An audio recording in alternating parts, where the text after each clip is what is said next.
Very good morning to all. I, Dr. Ananta Chaudhary, Faculty of Pharmaceutical Science, Assam Downtown University, would like to welcome you all in this session discussion on advantages, disadvantages of drug candidate for sustained-release drug delivery systems.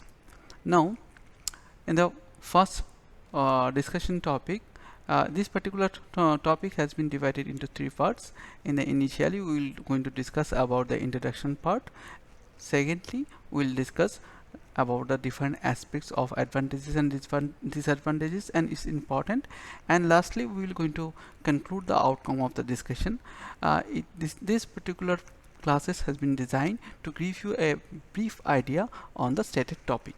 Now, let's go and start the introductory part. Here, to select a particular drug for controlled drug delivery systems, we have to follow certain criteria.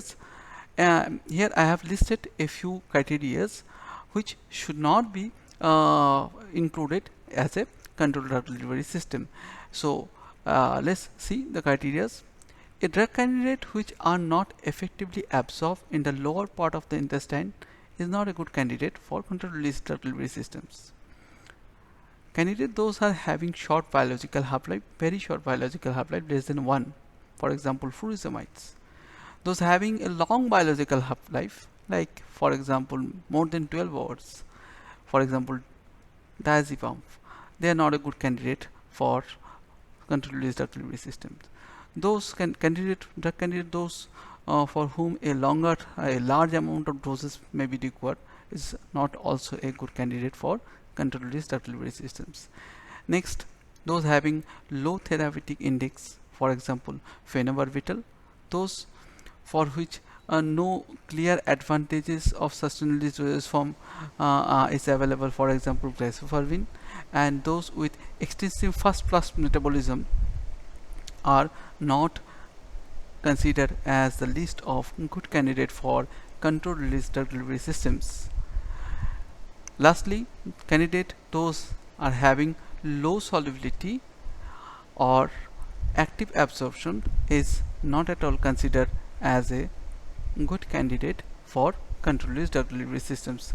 So these are the criteria which we require to be understand and memorize at the time of designing of controlled release dosage form. Followed by majority of time we have seen the number of dosage form or number of drug designing having some advantages as well as limitations. So these advantages and limitations are actually help us to decide that for a particular therapeutic condition what sort of formulation we are going to select. So here I have just given that information. In case of advantages and disadvantages of controlled release dosage form from different perspective, we able to learn a few things. For example, a rational drug delivery system for a particular disease, effective treatment management strategies for controlled diseases, for controlling the diseases, and reduce the chances of treatment failure, cost effective way of treatment of different diseases. So considering all this fact, we can select a particular dosage form where advantages and disadvantages of dosage form play a crucial role. So it is a quite important part to understand the advantages and disadvantages of any sort of dosage form. Now we will going to discuss in the second part about the basic advantages, disadvantages and applicabilities of controlled release dosage form.